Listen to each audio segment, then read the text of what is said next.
Welcome to the first installment of Driven Conversations. I'm Coach Nick. This is Coach Tiff, and we're going to talk about all things training, performance, wellness, longevity, and things that we agree on, things that we chat about frequently, and things that we want people to have a better understanding of.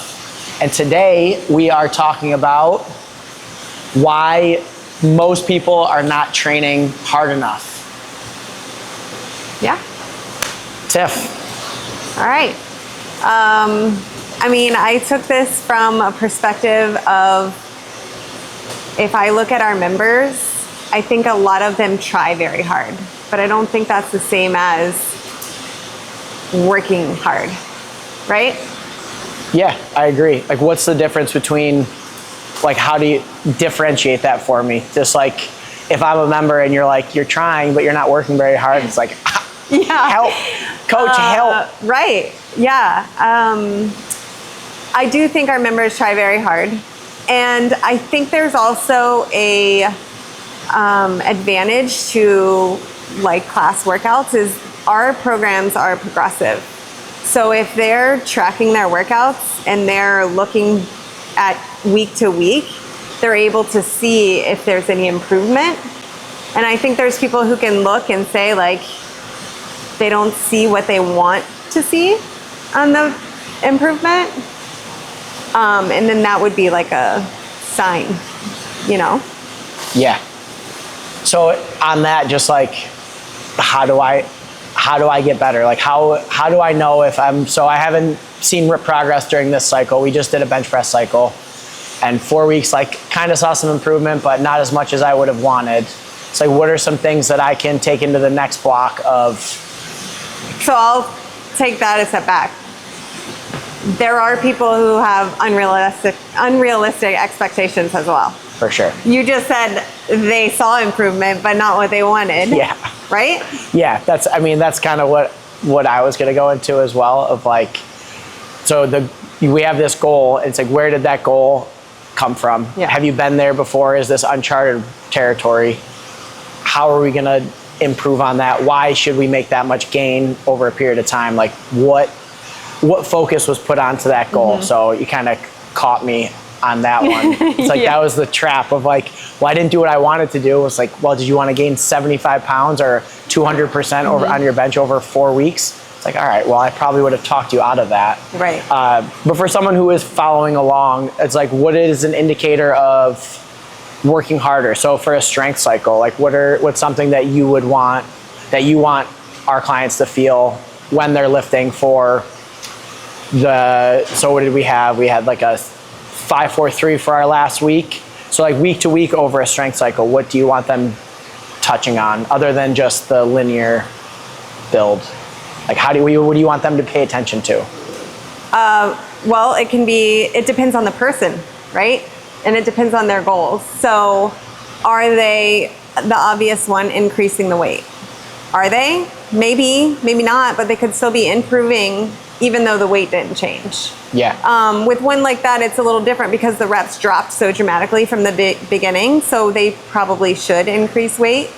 But there are other sets where, maybe the reps don't change very much, but are they moving better? Are they feeling better under that load?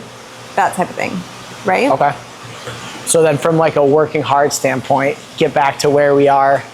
It's what's a tool that you've used if someone's like, well, the weight feels heavy, and you know that there's so much more in the tank? Like, what's something you've used in the past? There has not been a person that I've done a strength assessment on that is using a challenging appropriate weight in all of the areas. So I think when we talk about like, are they working hard enough? I think there's two camps, at least. There's the people who always try hard. There's like an unawareness of what they're capable of or what they should be doing. And then there's the camp of the people who try very hard on what they like or what they're good at. Yeah. And then they skip out on some of the things that might not be as fun, right? Accessory work. Yeah. So I think there's those two camps. And I think that if they become aware of either in the one camp, what they're able to do. So in a strength assessment, I have had people, a really good one to do is a dumbbell row, right? A 3-point dumbbell row where you just have one dumbbell doing row. You can't hurt yourself if you go too heavy. So let's try it out. And we just keep going. And we just keep going. And just do a million reps. Right. They picked a weight that they thought they could do 10 at. And before, I don't stop them until rep 21. And I'm like, all right, you ready to go up? Ready to actually grab some weight and like draw a connection there? That's one that I found a lot of people just, it opens their eyes to like, oh, well, I guess I wasn't lifting heavy enough. Yeah, the max reps is like one of my all-time favorites. It's like, all right, there's a disconnect, so we're just gonna do these until it doesn't go up anymore. Yeah. It's like, got to 10, got to 20. Let's start to juice this a little bit. Yeah, so they don't even know what failure feels like. Yeah. So they don't know an appropriate load to use. And then there's the other camp of maybe they don't care about this lift, but there's just a lack of understanding of how it can actually help them. If they think like of how they look, they're like, I don't really want to do bench press, right? So like maybe they kind of, skip out on that or whatever. Yeah, I mean, that camp is like, that's hard because it's like that's almost doesn't even pertain to this. It's like you're not training hard enough. It's like you're choosing not to. It's like a voluntary not training hard enough. It's like, all right, well, you have to do the stuff. Yeah. It's like it's not complicated. Training is simple. It's like complication is unnecessary. It's all very simple, and we know the stuff. Like I want to be better at running. It's like, but I don't really want to run. It's okay. I don't know. You just want to get better? I don't know what to tell you. I just want to be better. Yeah. Like, all right. Well, it's not going to work that way. So I agree. I think finding what hard is the sweet spot that gets overlooked a lot by coaches. My big note for our conversation today is the RPE scale and how it's great. You and I can use it. We understand the language. We understand what we're trying to get out of the client. But how many people actually know what a 10 is? How many people know what a 3 is? Like, that's how exactly do you? It. Yeah. I have a pushback on that almost because it's like, how do we even know unless you know? Yeah. Yeah. That's why I like that test of even a dumbbell row. There's only a few people that I would give let's do it with a back squat, but not everybody needs to fail at a back squat. Just feel what it feels like, but they can at least see if they're doing a dumbbell row, oh, this is what it means. This is what it feels like to push really hard on a movement, and they can extrapolate that to other movements. Yeah, and then start to draw the comparison. Yeah. That's really great. So for weightlifting wise, it makes sense, right? We want to try and get them to feel failure. They feel something that they perceive as heavy. It's like, oh my God, this is heavy, and you get them to do 20 reps. So now we break that connection and we just kind of build on that from there. Yeah. Where do you feel like people break down with aerobic or anaerobic work for not working hard enough? Where do you feel like the miss is on that? Maybe it's just that fear of knowing I have more work to do after this. Yeah. Right? Yeah. If I gas out now, what's going to happen? Yeah, the fear is always looking back at early training, and I didn't know I was afraid, but I was for sure. Yeah. I know what this feels like now. When first couple years training hard, you're send it. We'll figure it out afterwards. Yeah. And it's great. It's really hard. And then you touch that and have to recover from it. And then there's this idea that you're getting there again. And you're you know what it feels like now. Oh boy, am I really prepared to do this? Yeah. Especially when it's written today. What's a good way in your experience of helping people overcome that one? Because that's especially on the aerobic work, that middle personal experience, that middle range of just above lactic and icky, but below a long aerobic effort is my least favorite place to be. Yeah, well, what did we do 12 minutes. with you? Right? Spent some time there. We spent some time there. Yeah. Yeah. We had goals, so based on, that's back to a progressive program. If you follow our class workouts, they're not random. You can pick out anything in the workout and it's there's a purpose for it there. So if you are tracking, they should be able to see what's happening and be able to work on that week to week. And that repeatable workout, that work that you're doing, you figure it out after a little while, right? So if you just go do one random workout, the next week you make up another random workout, it's kind of hard to tell like where you should be. Yeah, it feels like I pushed really hard. Right. It feels like you're this dead was on the super ground hard after. and you're in a puddle of sweat. You're like, must have been a success. Yeah. But like, what's being measured in this workout? Yeah. Like, it was fun. Hell Right. yeah, I had a great time. It's like, did anything improve? Mm-hmm. Maybe not. I mean, I spent a whole year training that way. And I know lots of people have, of just like doing really hard shit for extended periods of time. Our training sessions were like 3 hours. In 2012 to 2014, Yeah. we'd have 3 hour days, and it was just like, definitely got better, but looking back, I was like, I could have got a lot better, a lot faster, and with significantly less pain, unnecessary pain and time spent. Yeah. So that's like knowing when to go hard and what that means for that workout. Also understanding. So understanding the program, Yeah. right? So like that's another reason why it just can't be random. I don't know. I guess that's my rant for today. No like, random. Don't do random shit. Like just, follow a program. Then you know. Yeah, if there's no method other than it just being hard, like any monkey with a whiteboard can write a hard workout. Yeah. And then they're going to feel like they did hard work. And they did. They tried hard in the workout. But like, what was the purpose of that? Yeah. What were you training? Did we miss? Yeah. Did we miss?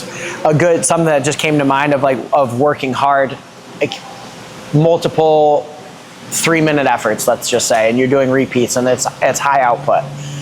And there's a significant fall off. And the response is, or your last round is like significantly faster than your other rounds. And there's like, well, I pushed hard. It's like, well, Mitch, you had that left. but we missed it. And then on the other side of, well, I kind of sold it on the first one and just tried to hold on. It's like, well, that's also hard for the sake of hard. We're also just kind of missing. And not that it has to be perfect. And if there's a little, obviously if there's a reasonable drop. Yeah. But that's one that I see as well. It's just like this kind of mismanaged idea of effort. And like, all right, so you, like you said, you tried really hard. Yeah. But like, there was no effort there. Like you're not training hard. You just tried. Yeah. And you kind of missed, kind of whiffed. Right. But I think there's two different groups there. There's the people who never go hard enough, so they have that last round where they can do like significantly better than the other rounds. 40% improvement on the last round. And then there's the other group who they go hot out the gate and then they have nothing left at the end. But But I was racing the guy next to me. Yeah. So it depends on the person, where I'm going to say for you, right? I said, make the last round your best one, because otherwise it was. And it still happened like 50% of the time. Yeah. But you got better at it because you saw it and you could feel it, because we repeated things over and over. Yeah.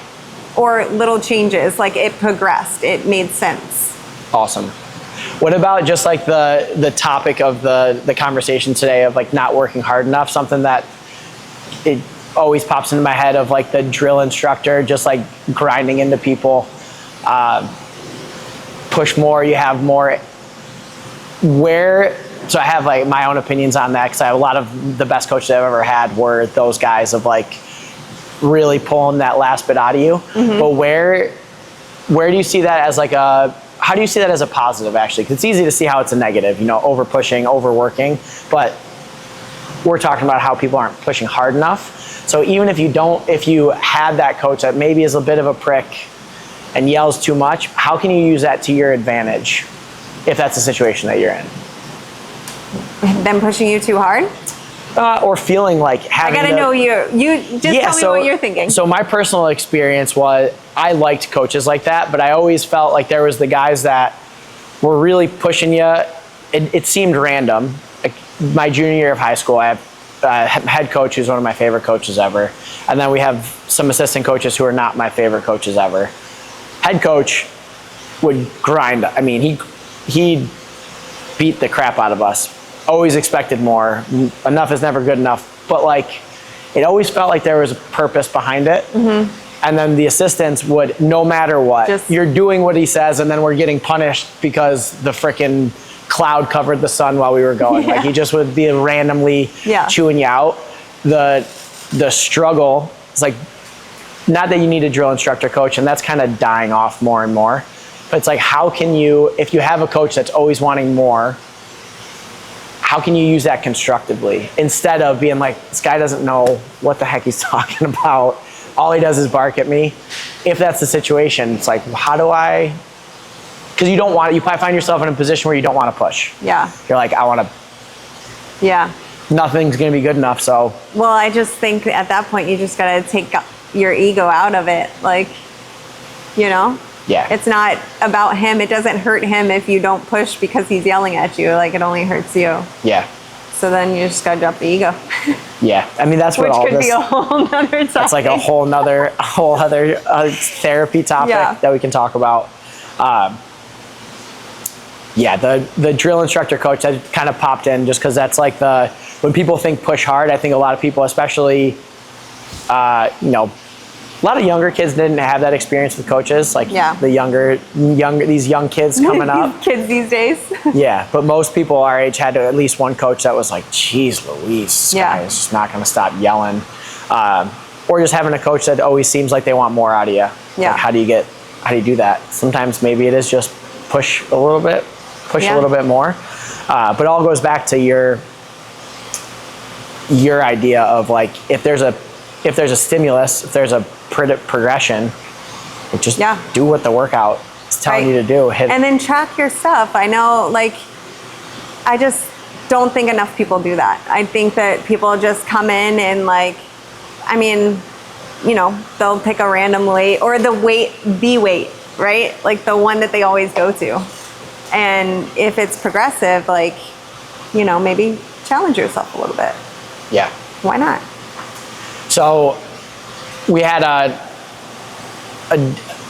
switching gears just a little bit. So are you training hard enough? What if someone really feels like they're training hard enough, but physically can't get there? I have, we did a test, PNOE tests recently on someone who is experiencing that. So it's like, this client can't push. At a certain point in the workout, the wheels just fall off the bus. So an RPE, let's say she's very in tune, her effort is high, she's pushing at a 9 or a 10, but actually not giving a 9 or a 10 effort on paper. We can see heart rate, we can see outputs. How would you approach that? Like, if you were someone in that feels like you're in that camp, like I'm actually trying hard, I'm not getting results. Yeah. Nothing's improving. These are workouts that I'm supposed to. I'm doing my zone 2 work. I'm doing my extra work. It's like, how can someone like self-assess that? What are some good things to keep track of that you're able to push?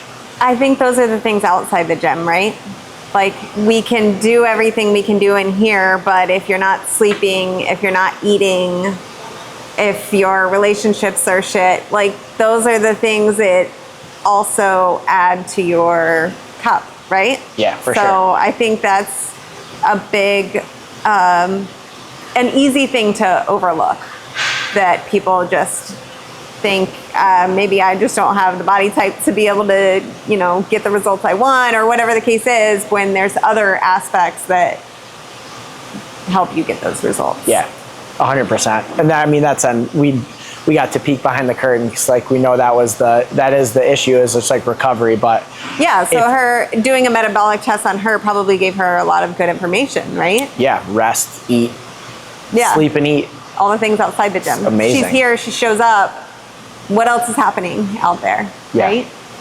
So yeah, definitely a holistic approach to like the whole picture. Yeah, agreed. On the whole picture, like taking the whole week is something you briefly touched on, of like cherry picking where you're gonna work hard and everything. It's an interesting thing of like, I'm not getting results here, but then you can kind of see the spots that it's like you try really hard and you do everything that you're asked except in this area. It's like, what is the missing? Like, why are we not doing these things? Like, it doesn't have to be fun. Bulgarian split squats is like a really safe example for everything everybody hates. Yeah. But starting to love and turn, even though you hate doing them, you love doing them because it's like there's such a benefit. So it's like, why in your opinion do you feel like some people choose to cherry pick that stuff? Like, we want to get better. We've all agreed that this is how to get better. There's no debating this stuff. We generally pick things that there's not really a whole lot to debate as far as progression. So it's like, what is the freaking gap of like getting to do it? There's definitely people who that's their go-to, like skip the things that I hate. But I think we're all guilty of it a little bit. No doubt. I'm not perfect at all. But like there's a point of like, I knew that I needed to get better at these certain things. So I'm like, would it be the most likely to get skipped if I was going to skip anything? For sure. Yeah. But I'm still doing it. You're still showing up and doing it. And I find most people, especially after a one-on-one conversation, we can get to like, all right, we're missing this. Yeah. It's like, my shoulder hurts and your PT gave you all this homework. Do you do it? No. Until they're injured. So I also think with that, like all of the boring things that we skip over are, well, they're boring. Or we Do you may think not they're only like boring because they're not being treated as intensely as they should be? Like, wouldn't it be a lot more exciting to make it bigger, make it like heavy, like a heavy lift, and focus on it that way? Unless that's not the goal of that one. Yeah. Can't go heavy all the time. No, but I'm just saying, like, challenge heavier for a 10. You know what I mean? Like on the Bulgarian split squats for sure. Or any movement. If you're like, I'm avoiding these things, and it's like, okay, so why are you avoiding them? It's like, is it because you don't feel like doing it? It's like, well, what do we even? But I think so for a lot of those things, I think that a lot of those things are the things that beginners start with.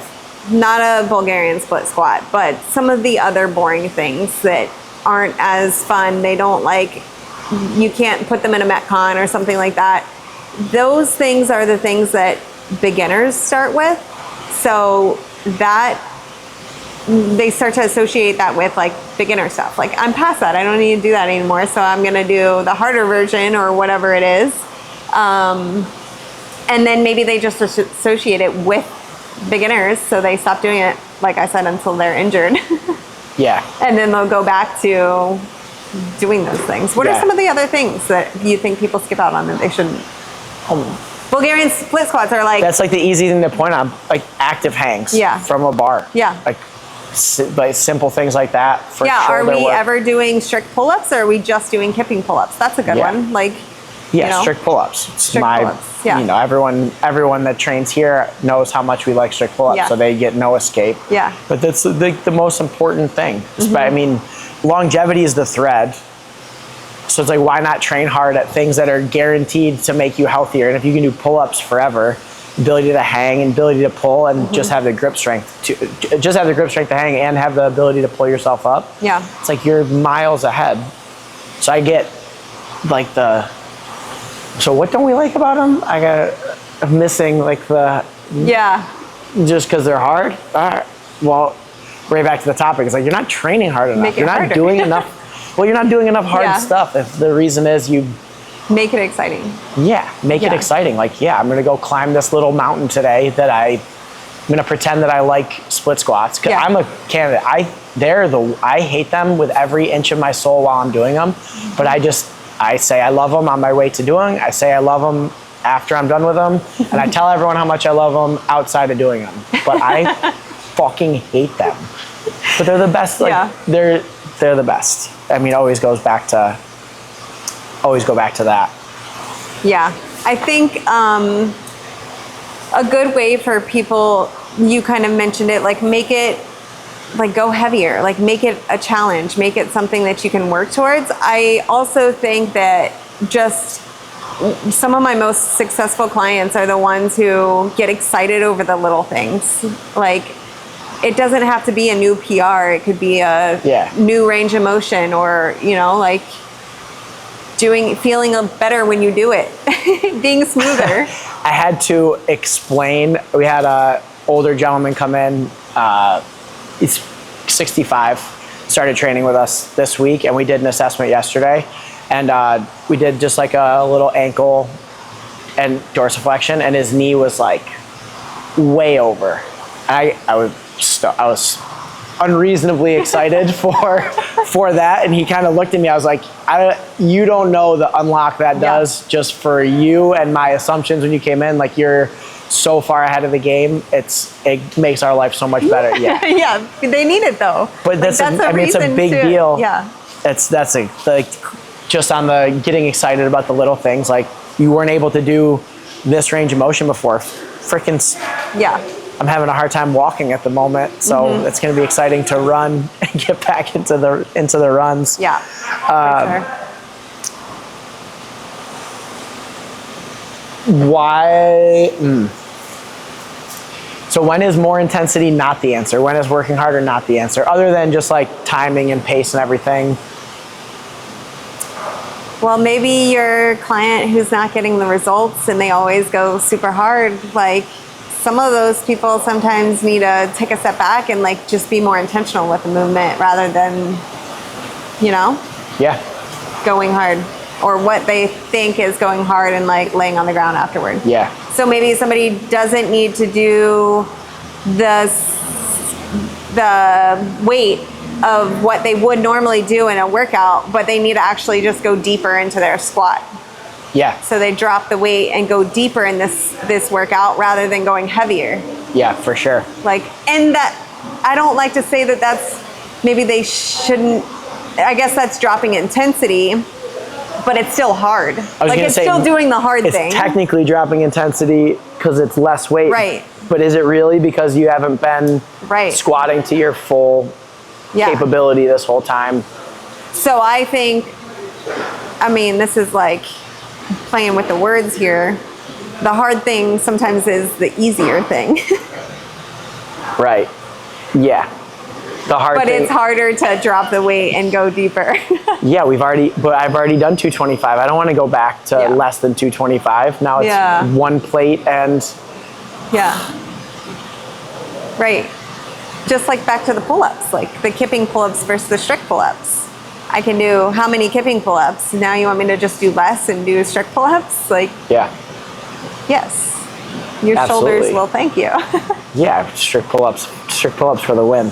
I'll add some tempo on that too. I love it.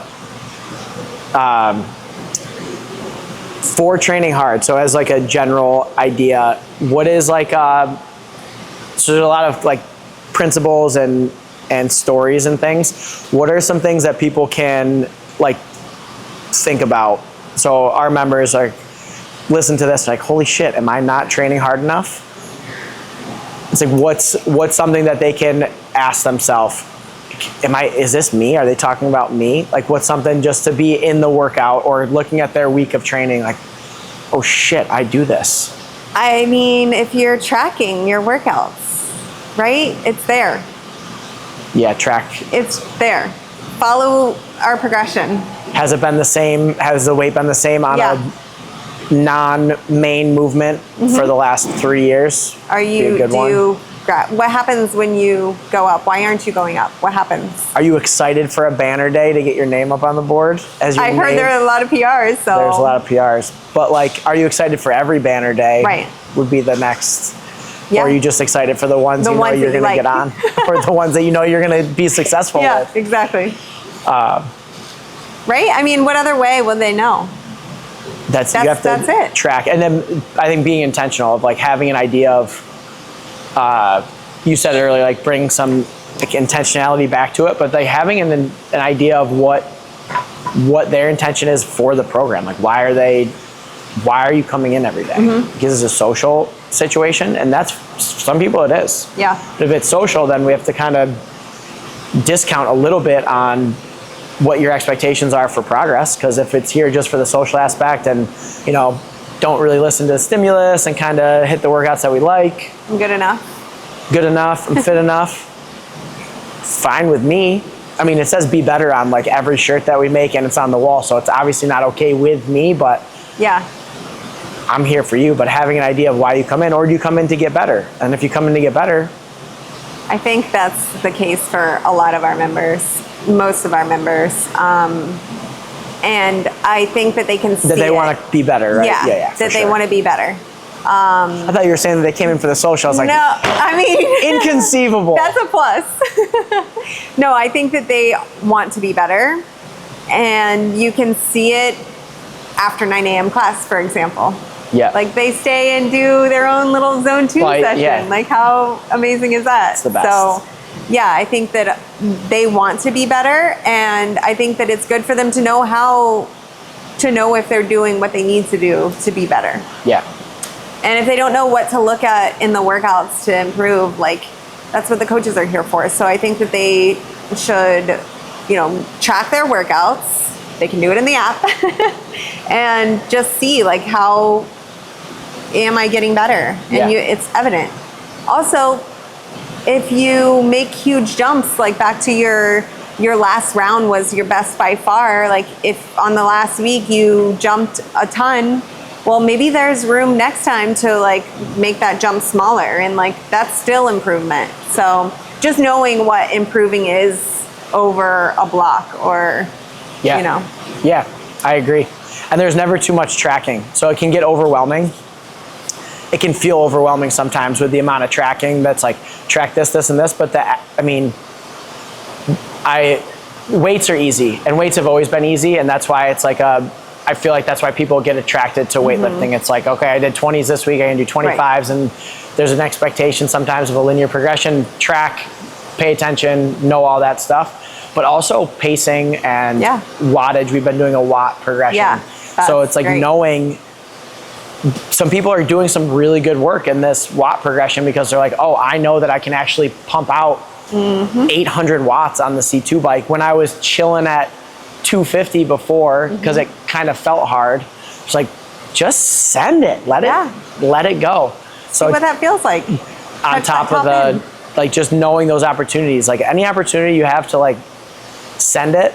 Yeah. There's you had a word of the week a couple weeks ago that was vulnerability. I do think it takes a level of, especially with like a really low rep or a really short, low time effort, you got to be okay being a little vulnerable, because you send it and you do it the right way, you should be pretty wiped out afterwards. Right, you need that rest after.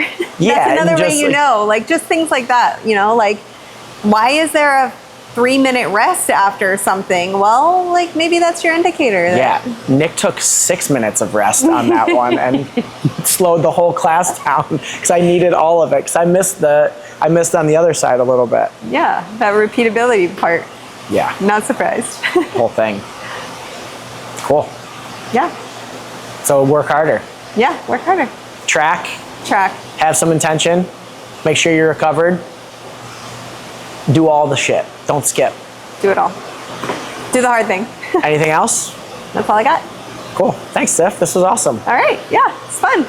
Sweet. See you next time.